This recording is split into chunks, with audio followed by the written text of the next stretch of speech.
Yes, my people, good day. How you doing today? We're working on an E92 BMW M3 today, and we're going to put on some front brake rotors using a 17mm socket to remove the bolts. So what happening is, on braking, and getting a strong vibration. But no, this is a catch. I'm not doing any pads. Just putting some rotors on there. A lot of people going to be triggered, but the pads them were still thick. You more reuse them. Hey, not wrong with that. Most people just replace them as a set, but hey, customer is always right. Nothing wrong with that. Nothing wrong with that. So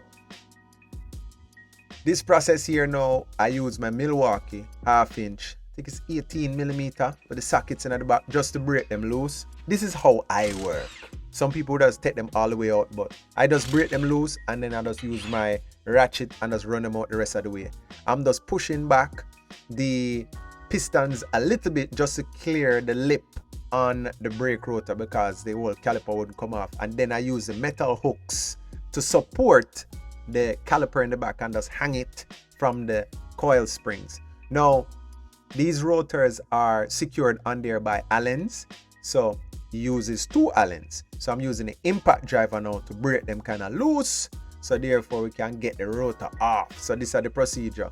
You don't want to just use a socket to try to break these loose because it could round out and strip out, and then now you have a whole new problem. So it's best to always use an impact driver.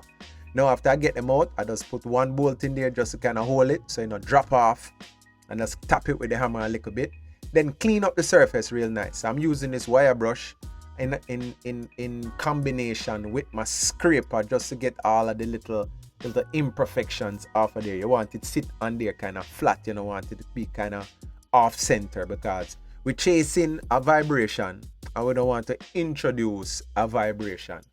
So you spend a good amount of time cleaning just to make sure that everything level. You understand what I'm saying? So now next thing, these rotors here, there's a left and there's a right. So if you look on the edge of the rotor, you see a L. So when you're buying these rotors, you buy a 1 left and 1 right. And these rotors, just the price of 1 rotor alone could do a brake job on a Honda Civic or a Ford F-150. Just 1 brake rotor cover the whole cost of your front brake job for one of those other vehicles. But hey, now when I put in these bolts back in now, I put a little anti-seize on them because you see how they were all rusted in place. Some people triggered by that, they don't want to use anti-seize. I use it and I don't get it over everything. So I just use it and it worked out good for me. I've been using it for years.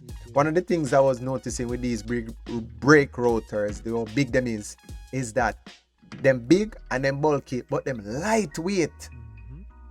Really lightweight, surprising, because I changed similar brake rotors on this, unlike maybe the Porsche Cayenne, and they're big and they're heavy, but these ones kind of light. So you see I use the little impact, but the impact don't tighten it up the whole way. I just use it to run it up and then I go over it now with my ratchet. So we're heading back out now. We're taking our hands back out of the fire now. We're putting the caliper back on, catching the caliper bolts, the anchor bolts back there. Pretty big bolts are 18mm on impact, and it is always super tight when it's tight. Yes, you should look up the torque specs and everything and torque it to specifications. You see I'm using my ratchet again. I just use my ratchet just to run it up, and then now I go under there and I'm torquing it to specifications. Me torque it right there. So yeah man, it well torqued, believe me when I tell you that. So at this point now I'm just looking things over, double checking just to make sure. And then you see that like an anchor bolt there, like an alignment key, yo, that is my best friend. I made a video about it and say, yo, put one in your toolbox. Some people again were triggered by that. Oh, you don't need that, man, you can just hang it up there. Yo, listen man, hey, I'm just showing you how I work. If you feel like balancing a wheel on your thigh while you're trying to catch the bolts, that's your thing. But there's actually a tool for that, an alignment tool. And you see it in there, I just took it out and then I just put the other bolts back in there. As simple as that. Work out nice me every time. Believe me when I tell you. And then after that, now again, some people gonna be triggered right by this because they want to pull out a torque wrench to torque it. But me just use my torque stick and torque it up nicely, just like that. And as simple as that, we swap out the rotors on the front of an E92, and then we go take it for a ride, test the brakes, make sure it's everything good and nice, and we go good. Thank you for watching. Thank you for spending some time over here in the Rastaman Bales, the Jamaican corner. We're making things happen. Yeah man, have a nice day. Bless. See you.